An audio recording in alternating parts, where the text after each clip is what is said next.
Ever since I was a young boy, I was surrounded by and fascinated with video games. From Pokemon Silver, Fire Emblem Sacred Stones, and the old Hamtaro games, to present day with Dark Souls, Halo, Nier, and countless others, video games have been my pastime of choice for as long as I can remember. Some may call it obsessive, and while they're not wrong, I prefer to call it passionate. The ability to put yourself in a world as detailed as any good book could describe, and then let you participate in that world, was always so fascinating and engrossing to me. As immersive as movies could be, nothing could beat the feeling of being the one to pull off what the main character could do in a movie or book yourself. I know, it's just a game and I'm not actually doing crazy stuff, just work with me here. And I know I'm not the only one, because video games have become one of the most popular and profitable forms of media alongside movies and TV, all three of which have begun to bleed into each other to, well, mixed results at times. Just like the other two mentioned forms of media, video games are something you can always come back to and experience again, usually with a newfound perspective or understanding of the world. It allows you to get something new out of the experience, whether noticing details you didn't notice the first time playing, appreciating smart setups the game had planned from the beginning that went over your head before, or just finding a cool new weapon or area hidden away from previously prying eyes.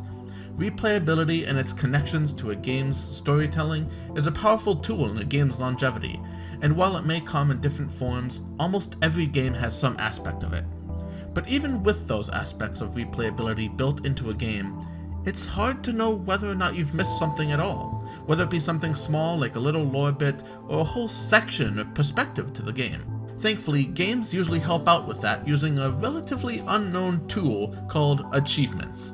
Small or significant marks of progress that can act as a sort of roadmap to how far into a game you are or how thoroughly you've explored it. Of course, not every game has this feature, whether in-game or out, and some games don't treat achievements in such a way, but that doesn't mean there's not as much value to their inclusion.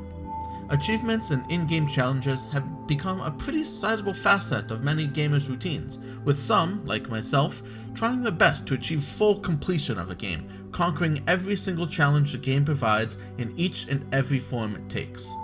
Some games require a test of skill to complete, others time, and even some need patience and a little bit of luck.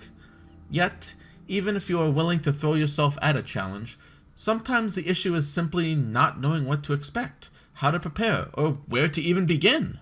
As the saying goes, every journey begins with a single step. Yeah, there you go. But if you're completely in the dark, how do you know which direction to take that first step in? Sometimes that unknowing feeling is all it takes to put you off the path of trying and completing a game you would thoroughly love if given the chance. And I think that's the most unfortunate shame of all. Even if you did play and finish the game, you might look at your achievement list and only see it half completed somehow. With the credits rolling in front of you, and knowing this isn't really the end of your time with the game, a nudge in the right direction would likely be helpful, right? After all, video games deserve to be experienced to their fullest, and you deserve to get the most out of them. That's what I want to do with this series. Not a full breakdown or walkthrough of every single achievement on the path to completing a game, although maybe some of the more complex or demanding achievements would warrant their own videos requiring a more detailed breakdown of their completion.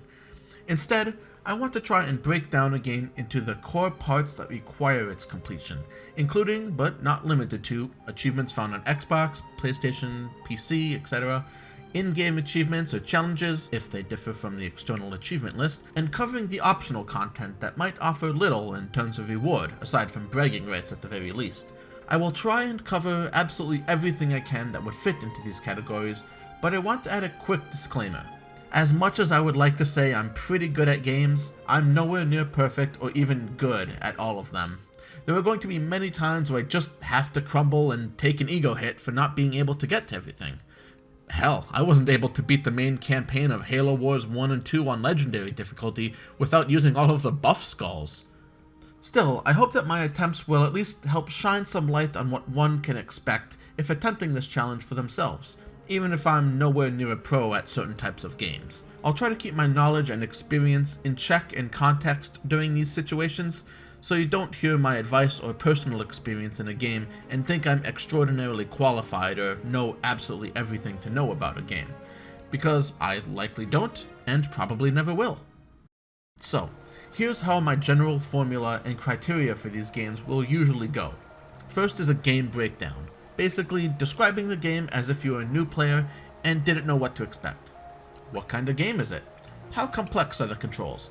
Will I need to keep a notepad next to me to constantly take down notes about the story, key details, things to check out later, etc.?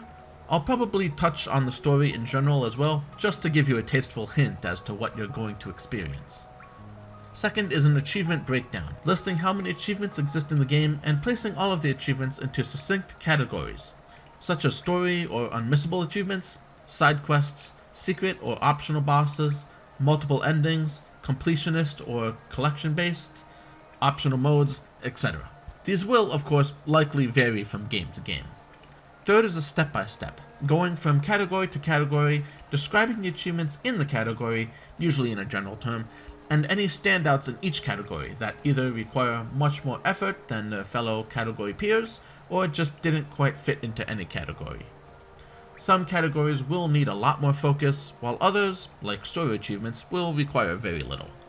Fourth is optional challenges. This category is for any extra challenge that the game provides the player that doesn't need to be approached or beaten to consider the game completed, but can be included in someone's personal requirement for a game's completion. Such optional challenges won't have any achievement attached to them, or maybe won't even offer an in-game reward upon emerging victorious, because sometimes bragging rights are all you need. Lastly, we'll touch on player requirements. This last category will discuss what should be expected from the player throughout the course of this game, namely discussing the amount of time one can expect to sink into the game before it's completed, and what possible skills one would need to make completing the game less of a hassle, or maybe even possible. Can't beat a rhythm game without a sense of rhythm after all. I will also touch on certain achievements or challenges that will require a much greater degree of skill or sunk time to complete, unless it has already been touched upon in a previous category. Basically, what will need to be spent in time, energy, sanity, etc. in order to complete the game. This formula should help paint a full picture as to what a new player with goals of completion could and should expect out of a game, with as few spoilers as possible. After all, I am hoping to help you experience the games as fully and completely as possible. What good would spoiling the experience be in that regard? If spoilers do need to happen, I will make sure to clearly identify those times and how to avoid them. For achievements and challenges that will require their own video, spoilers will be much more likely to happen, but they're likely to be just minor spoilers, and I will still try to avoid them as much as possible. One more quick disclaimer so you're not disappointed or disgruntled later. As mentioned before, there will no doubt be games that I simply cannot complete myself due to a time or skill issue, most likely the latter than the former.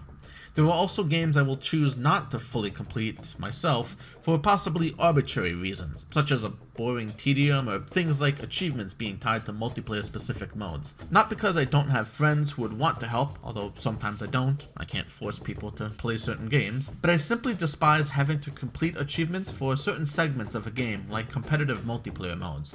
It grinds my gears in a way I can't fully describe how or even why, but there's plenty of games that I don't 100% complete for that reason alone, like Doom 2016.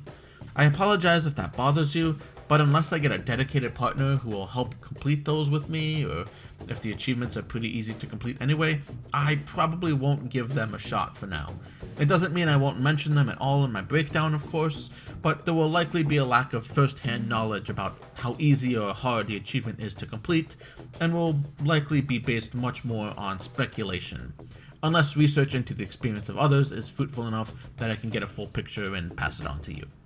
Again, apologies if that specific side of my process irks you, but it's likely not going to change. I'm sorry. Whew. Now, with all of that out of the way, you want to complete a video game?